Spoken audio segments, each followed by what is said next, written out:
सध्या सोलापूर ते रत्नागिरी महामार्गाचं काम सुरू असून यामध्ये सांगली जिल्ह्यातील अंकलीपासून कोल्हापूर जिल्ह्यातील चोकाकपर्यंतचं काम बंद असून अपूर्ण असलेल्या जमीन अधिग्रहणाचं काम सुरू असून या महामार्गासाठी शेतकरी जमीन देण्यास तयार आहेत। परंतु सध्या चालू असलेल्या रस्त्यासाठी अधिग्रहित जमिनीचा मोबदला इतर जिल्ह्यातील शेतकऱ्यांना 4 पटीने देण्यात आला आहे।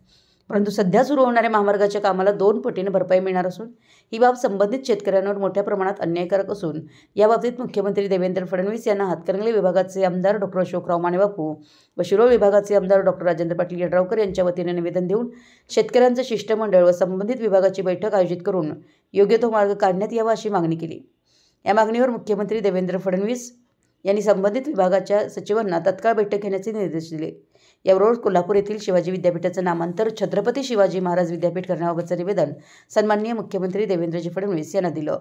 या मागणीला देखील सन्माननीय मुख्यमंत्री देवेंद्रजी फडणवीस यांनी योग्य प्रतिसाद देत लवकरच याबाबत संबंधित विभागाच्या मंत्री महोदयांसोबत व अधिकाऱ्यांसोबत बैठक घेऊन सविस्तर चर्चा करून योग्य तो निर्णय घेतला जाईल असं आश्वासित केलं।